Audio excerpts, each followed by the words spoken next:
y'all, hey.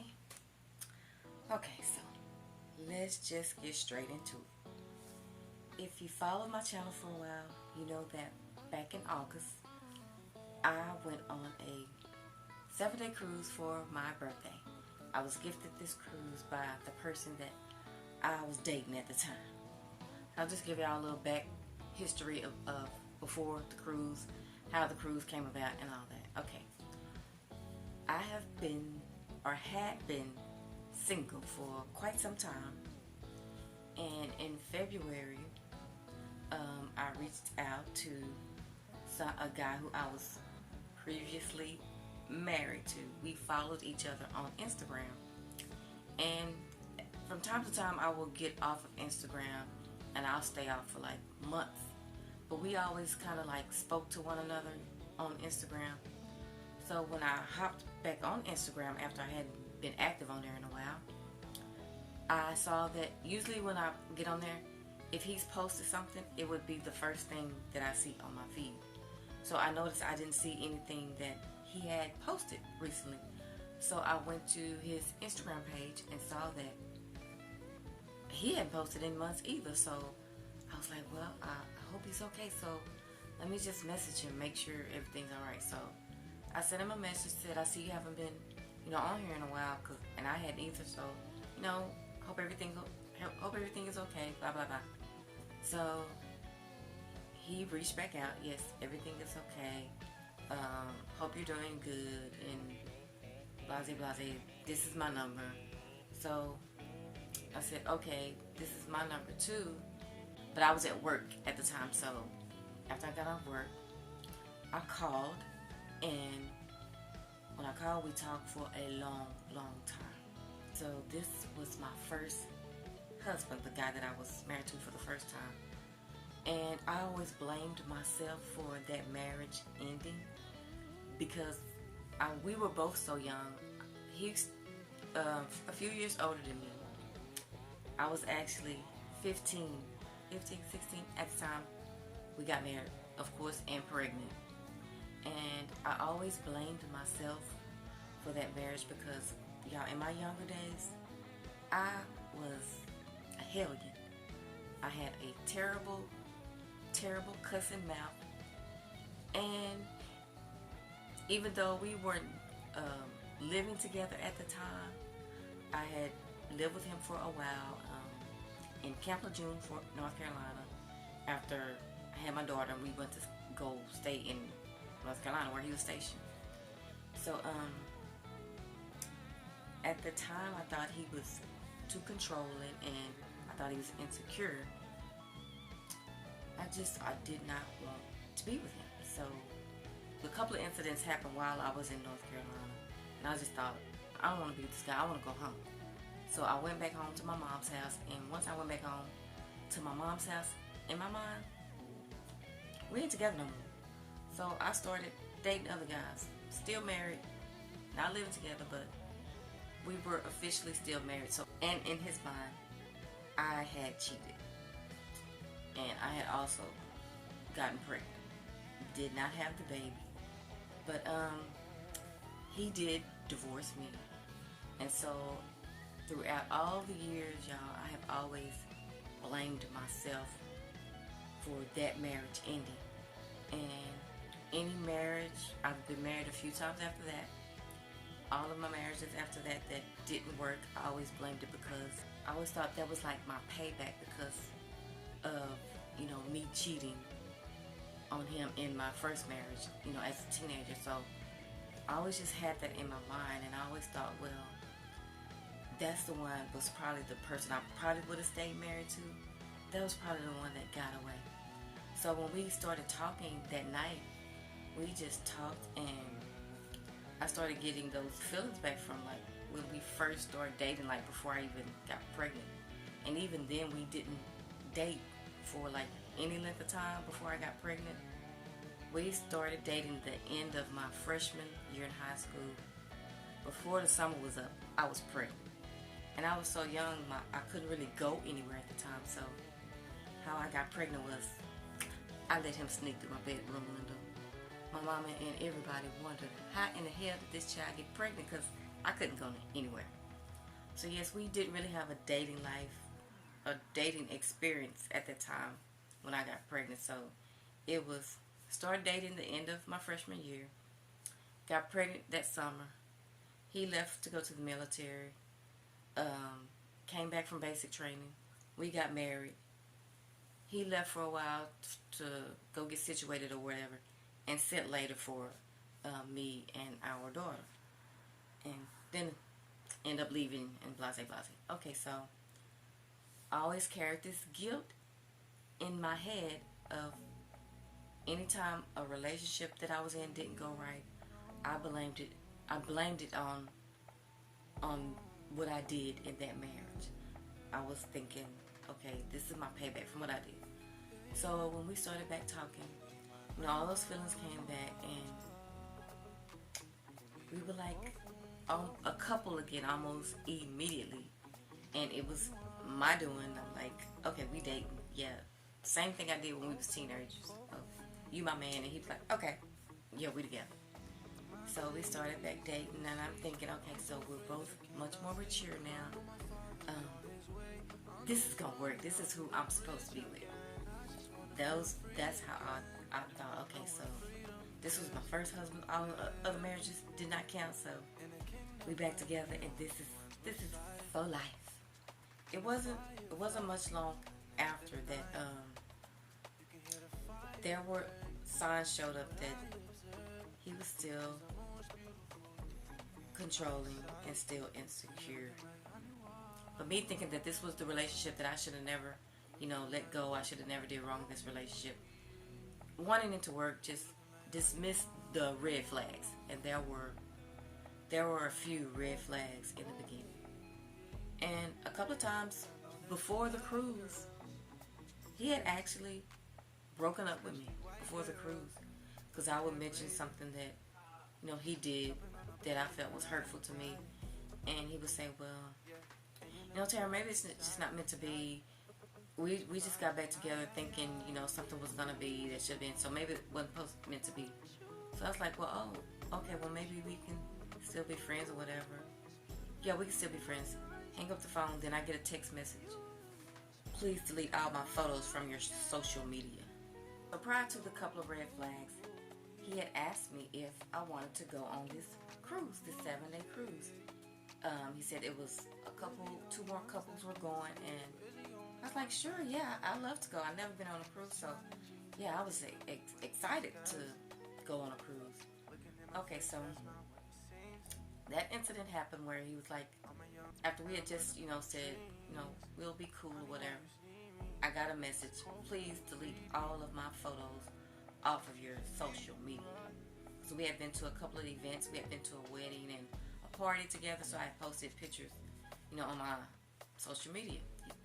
He texted me after this nice conversation that we had saying we're going to still be friends, and said, delete the pictures. So I didn't pay that any attention. So a few days went by, and I was like, well, let me call him back, make sure he's alright. So I called back. We got back together. That happened twice, where I would voice concern or something that was hurtful that I felt that he did to me, and he would say something like, well, we shouldn't be together. That happened twice, and then I would call back, and then we'd get back together. This was before the cruise. This was months before the cruise. But I felt like the cruise was going to be, the make it or break it. The thing that if we made it through that cruise, we would know if we would be together or not, because we had not been together every day, like daily, since we had, started dating this time. Because, we both worked, so it was like seeing each other on the weekend or a couple of days through the week. But this was a 7-day cruise, so we were going to be together 24 hours a day for 7 days. So I thought this is what the thing that's going to let us know if we can make it together. So time came when it was time for us to go on the cruise. I was extremely excited. It was the Carnival Vista. We had to drive to Galveston and port the ship in Galveston. And if y'all know me, I am a bubbly, outgoing person when I go out. I don't go out often, but when I do go out, I like to have a good time. So I get on the ship, y'all, ready to party, ready to dance, get my dance on. So I'm walking on the ship like, hey, my first time on a cruise ship, yeah. It started out good. Maybe the first day or two, and you know that I posted vlogs during the cruise. Towards the beginning, you see videos of me and him. I think by that third day, my videos are just me because I was by myself on the cruise, y'all. I had a good time by myself because I had already made up my mind before we went. Because of the red flags that had taken place, I had made up my mind like, I never been on a cruise, so I'm going to make sure I have a good time regardless. So I do have to take some of the blame for going on the cruise in spite of the red flags. I was just so excited about going on the cruise. I dismissed the red flags, and I had hope that the cruise would show that we could make it. So by the third day, I was alone, y'all, going to wherever y'all see me at doing karaoke. I'm by myself. What happened was they have these excursions on the cruise that you can do these events. This was the second excursion we went to. It's where we do the underwater, see the fish underwater and all that stuff. And there was a tour guide. The day before we went to Jamaica, and there was a lady tour guide. This day there was a man tour guide. You know, he's talking to us as we're going to different places. You know, tour guide telling you what you're seeing and all of this stuff.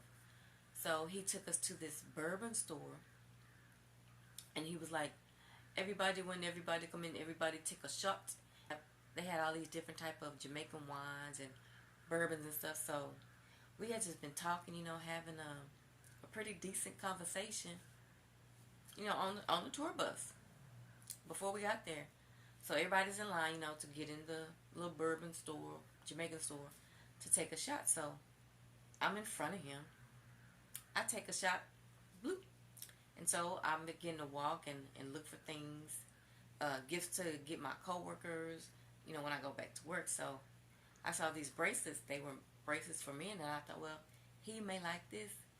And then the tour guide, the tour bus driver guy, he was in the store, and I said, can I get a picture with you? Because y'all know I vlog, and so I'm trying to get a picture of just about everything. So I said, can I get a picture with you? He said, oh, sure. His partner that was in the store, I gave him my phone to take the picture. I think he did like this, snapped the picture. That was it. I started back walking around the gift shop, buying things, and I bought him a couple of bracelets. We get back on the bus to leave, and I pulled the bracelets out of the bag, and I said, do you like these? No.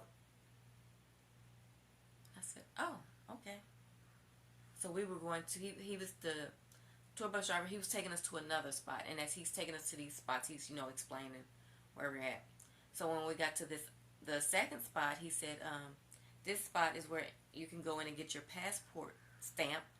And y'all, this is my first time having a passport. I had to get a passport to go on the trip. So I was like, oh, okay, I'm going here and get my passport stamp. So I'm on the inside seat by the window. He's on the outside seat close to the aisle. Y'all, when we got to this location, he would usually get up, you know how a man gets up, wait for the woman to get out. This time, he got up, stormed off the bus, and left me. So I'm like, what the fuck happened? The hell? Clueless as to why he just left me. I didn't know. So I went in the place to get my passport stamp, and I just went and got back on the bus. Everybody else was out walking around because I was just taken aback by then because I didn't know where they came from. Like, why did he just snap and just leave me like that? And mind you, we're not on a ship. We're not on the ship. We're on an excursion off the ship. So the bus has to take us back to the ship. Where we go back to port is a smaller ship that takes you back to the big ship. So when we get on the smaller ship that takes us back to the big ship, y'all, I'm sitting on there by myself. And by that time I was pissed off. Because I'm like, this mofo done just walked off and left me in another fucking country by myself. I know nobody. So when the little boat took us back to the big ship, I just got off on my own, y'all, and just walked on. I found my way back to the room. And on the ships, you can click the remote control and see what's going on the ship.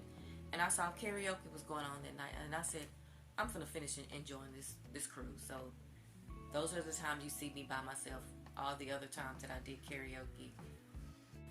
Okay, so let me go back a bit, because prior to that incident, when he just left me, they had like Motown night. They have all these different events going on throughout the ship. So this particular night we went to Motown night, where they're a live band playing, and they're playing like, Motown songs. So we had a good time there. We got up, we were dancing and, singing along with the band. But his good friend, one couple decided not to come, but his other good friend and his wife, they were there. They saw us at the Motown thing, and they came and sat at the table with us. So after they got to the table with us, I'm still being me, singing, and I said, come on, let's get up and dance. Once they came, he no longer wanted to dance with me. He's like, well, I'm tired right now. There was an older lady there that he had got up and danced with. He danced with her. But me, he no longer wanted to dance with me. And I was thinking maybe it was because of my outfit that I had on, because I had on a shape-fitting jumpsuit. So I was like, well, maybe he don't want to dance with me because, But I didn't give a damn, y'all. I was on a cruise, and it was women there with hardly next to nothing on. When I saw him booty watching, I was fully covered, fully clothed. So, we're on a cruise. We're there to have a good time. And anyway, so yeah, after that, he wanted to dance with me. So the lady that he did dance with, her, and I don't know if this lady was her daughter, it was a younger lady that was with her. They were out on the dance floor just dancing together. So I don't know what song it was. So I just went out there and started dancing with them. We dancing, laughing, and talking. Went and sat back down, with him. And after that, there's like parties going on throughout the ship. Like I said, we went to another spot, and this was like a club scene spot. So we walked in there, and they're playing, loud rap music. At first, as I'm walking in there, I was gonna say, let's just go on and go. And y'all, every time we went somewhere, he walked ahead of me, like almost walking off, leaving me. This was, anytime we went somewhere on the ship, he would walk like we were just in such a hurry. We're on a ship. We got, all day to just do different things. And every place we went to, he acted as if we had to be there. He was in a hurry. And he would pick up the pace and just be walking way ahead of me. So this situation, us going into this club scene, he was walking ahead of me. So as he walked ahead of me, he was going onto the dance floor. I was going onto the dance floor also, but the place was packed. And as I'm going onto the dance floor, I look over to my right, and I see this bench with some seats where nobody was sitting. So I was like, oh, there goes some seats. So I ran over there to sit there before anybody else sat there. And since he was walking ahead of me, he didn't see me walk away. So once he went up to the dance floor, I guess a lady started dancing with him. When he saw me sitting down, he came over there while I was sitting. He said, why did you come sit down? Yeah, he got upset with me because when he walked onto the dance floor, there was a lady dancing, and she started dancing with him. He got upset with me for not going off on the lady for dancing with him. That Negro cussed me out in that club on the ship. He said, why did you say something? I don't want no, this woman was on my ass and such. You know, you'll be doing some shit. You'll be doing some shit. And I'm like, this nigga's crazy. I just got completely quiet, y'all, because I'm thinking, I'm on a ship. It's crazy. Mofo is going off on me. And so I was like, do you want to leave? What the F do you want to do? You want to stay? You want to go? So I was like, well, I guess we can go. We left. Gave me the silent treatment again. And this time again, it was me who did the making up, you know. I was like, I apologize, whatever. And another thing was like, if I would say, I love you, he would say, likewise. Who the fuck said likewise?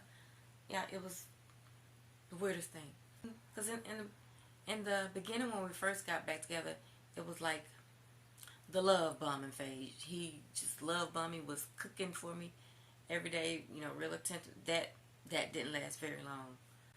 So yeah, I got cussed out that night. This was prior to him leaving me on the excursion. So after he left me on the excursion, I was like, I just went on my little lonesome self, y'all. If I didn't know where something was, because you can cut your TV on the ship and it tells you all the events that are going on that day. So I would cut the TV on for like the next 3 or 4 mornings, see what was going on. I would be gone just all day. When y'all see me in Cozumel taking those pictures, I'm by myself. I'm alone, y'all. So my birthday came. It was time for my birthday. My birthday was the day before the last day of the cruise. So for my birthday, that's when he did things to make up. He went and bought me this perfume. A person that doesn't really have like an emotional attachment to you or doesn't know how to show emotions or affections, they can buy you things to make themselves seem like they're this good loving person when the truth of the matter is they just can buy you things.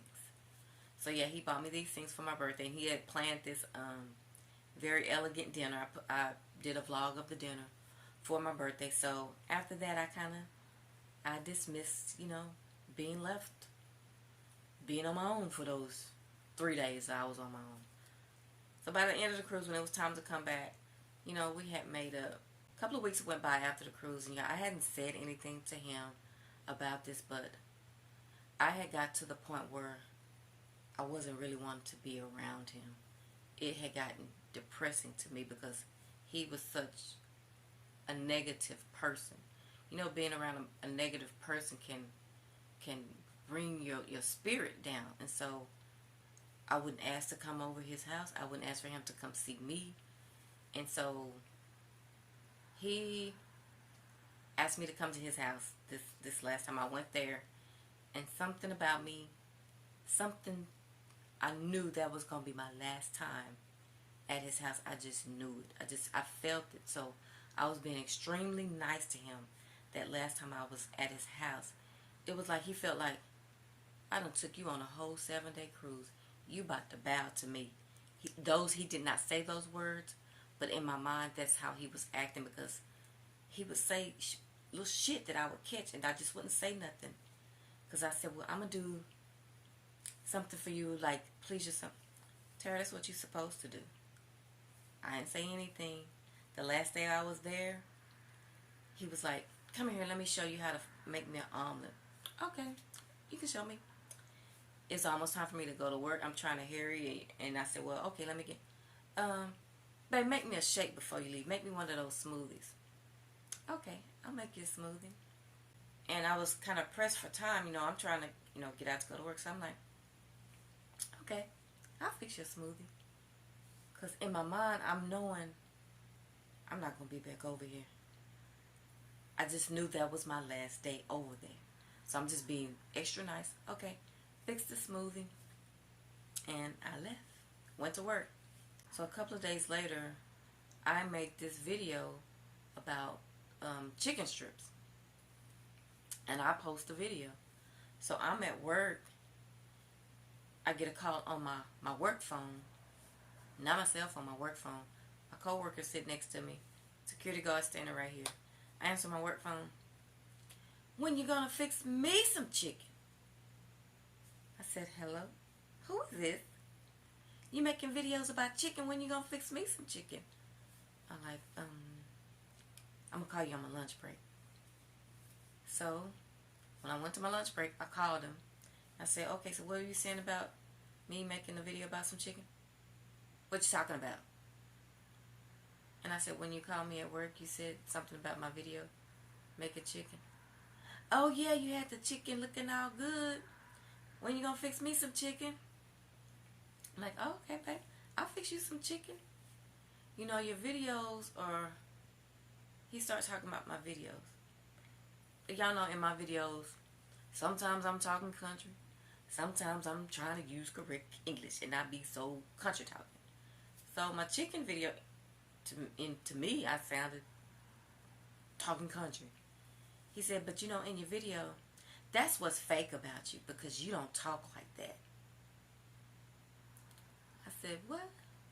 I said, that's not being fake, because I'm trying to use correct English in my video. Whatever, anything that you don't do all the time, that's fake. Why are you getting so defensive? Anyway, I gotta get back to work. Click. I was done, y'all. I was done. I was like, that's the last time that Negro get a chance to talk crazy to me. So yeah, I was done after that.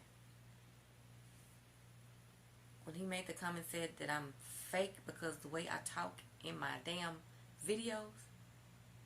And mind you, the way he talked is not the way he talked when we first met years ago as teenagers. Because we was both from the hood. You know, we talk from the hood, but he's been, you know, in corporate America so long that he talks so prim and proper now. But I'm the one that's fake. Okay? So, I'm like, this motherfucker got me bent.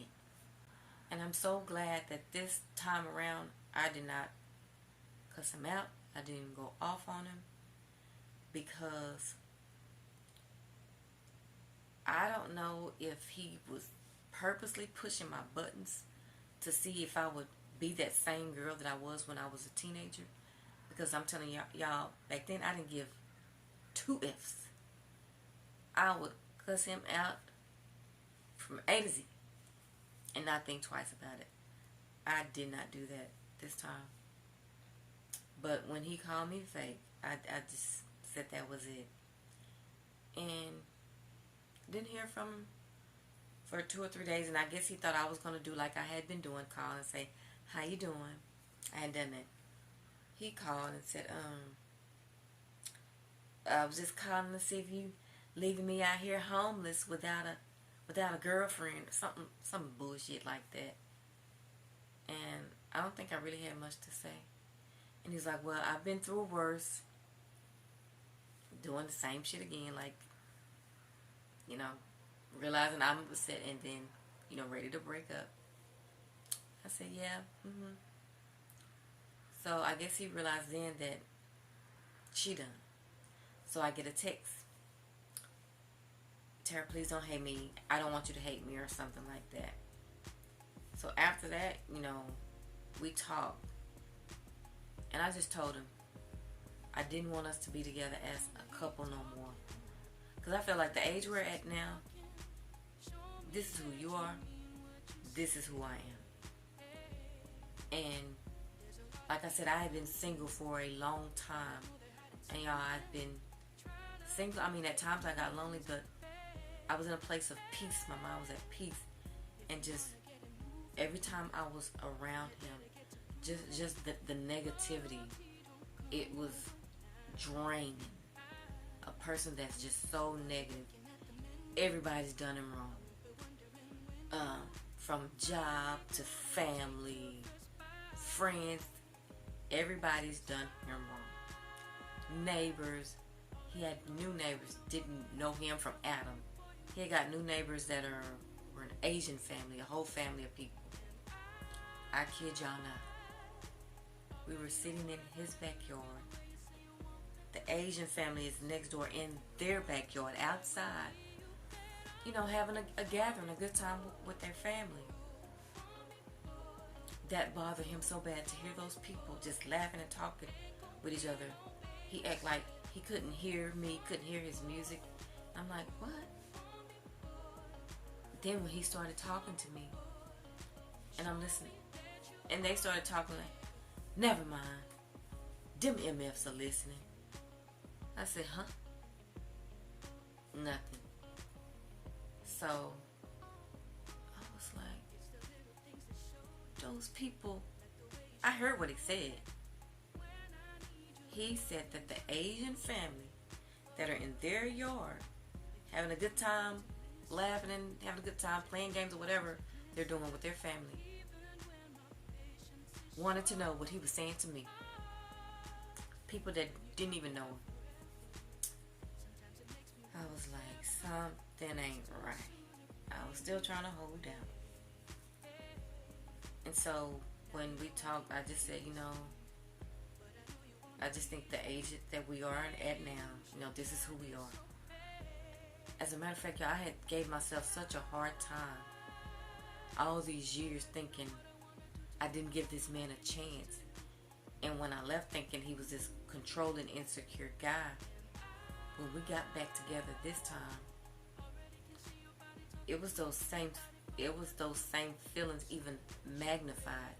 And I felt like that girl that went to Camp Lejeune, North Carolina, that just wanted to get away from his ass. Because I seen it on another level this time. I mean, it hadn't got better. It was worse. It was worse than when I lived with him as a teenager. I never seen anybody so that negative in my life. And so, at first he was very apologetic. At first. And I was like, we can still be friends. Okay, well, I have to put you in a space of a friend. Then he would say little things to make me feel guilty for breaking up with him. And he said, I spewed bitterness and anger towards you, but it's because of things that have been done to me by my mom, my family, my job. So he said the reason that he was so bitter and angry towards me was because of his mom, things his family did to him, and things that jobs have done to him. And I was like, oh. And I even told him, I said, well, it's like blame shifting. I think once we're adults, you know right from wrong. You know when you're doing things wrong to hurt somebody. If I hurt someone, I'm not going to blame that on my mom. I'm a grown-up person. I know wrong from right. If I hurt someone, I got to own that and say, I did that. I apologize. Not say, I hurt you because my mama hurt me. Ain't nobody had no perfect childhood. So, prior to then, he had blocked his mom. And he said, and I've called my mom to come over here to talk to her about that. Nothing was his fault. Nothing that he did, if he did something hurtful, it wasn't because of him. It was because of what someone else did to him. Like even with our child, like my relationship with our daughter, or both of our relationships with our daughter is kind of estranged right now. And I even said at one time, I have to take ownership, because I could have been a better mom. I was a teenage mom. I didn't know how to be a mom, so I have to take ownership, in the things, how my daughter feels or whatever. Y'all know what he said? I tried to be the best father I could be to her. Never said I could have been better. It saddened me.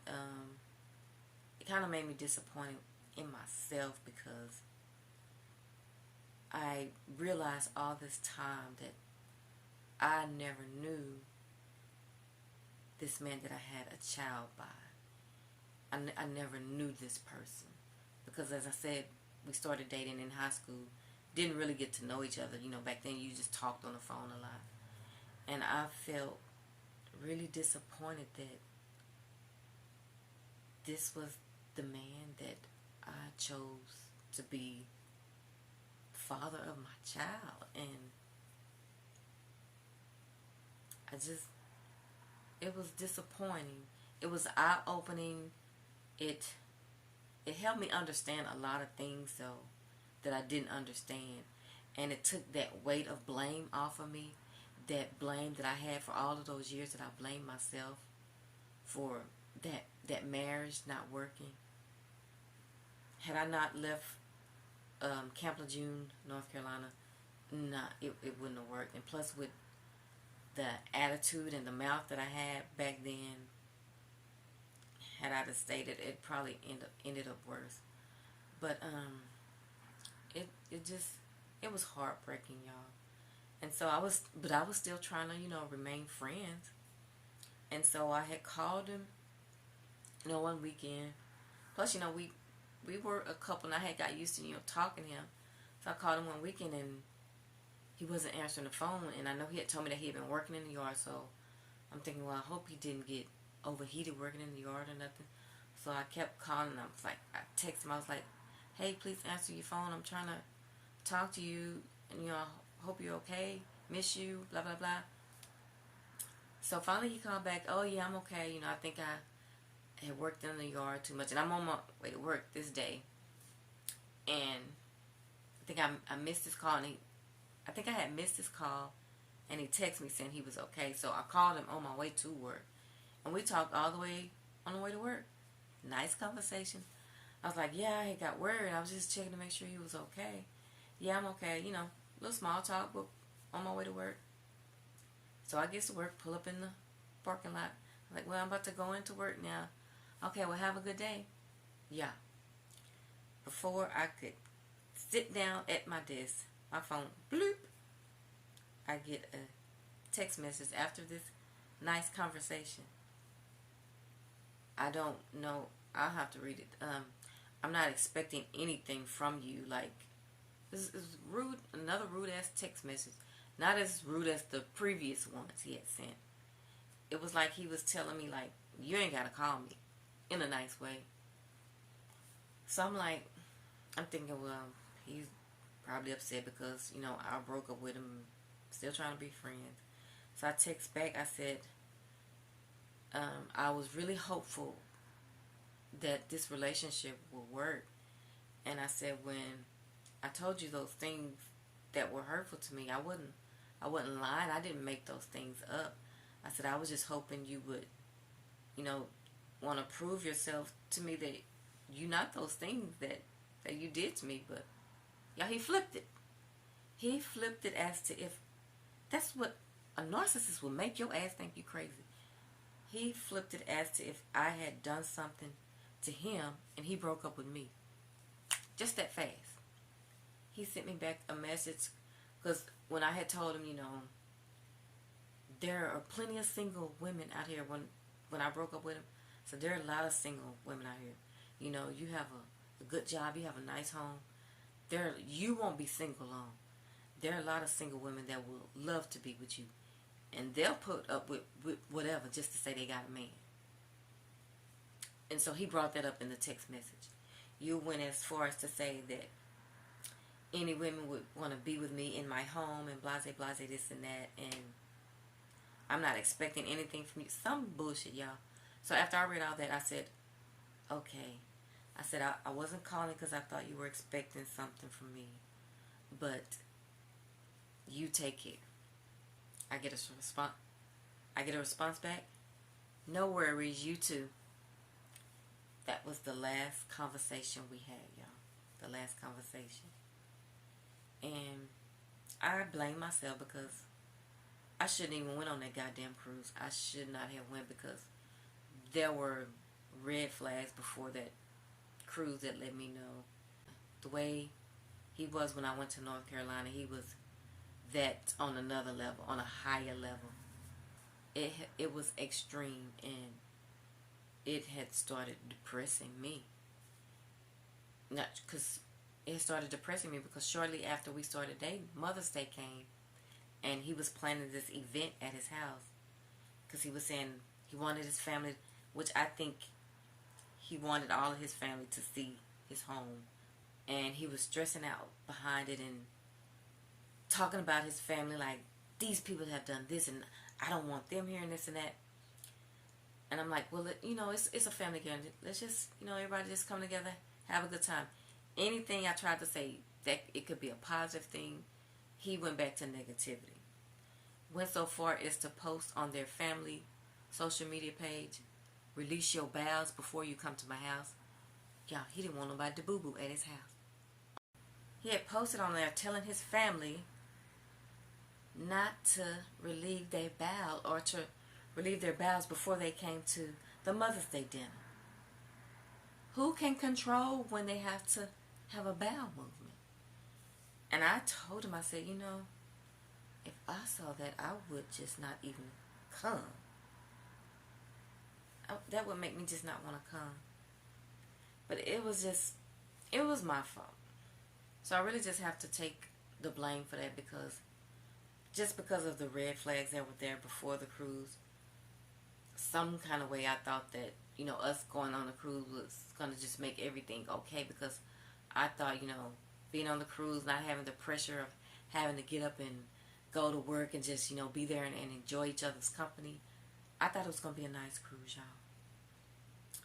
I did keep my word and made sure I enjoyed myself while I was on that cruise, which I did.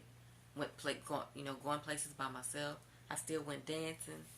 Still went to the karaoke's. I still wanted to keep my word to enjoy myself on this cruise. It was disappointing because of the relationship-wise. I knew after that cruise we wasn't going to make it. That's my cruise story, y'all.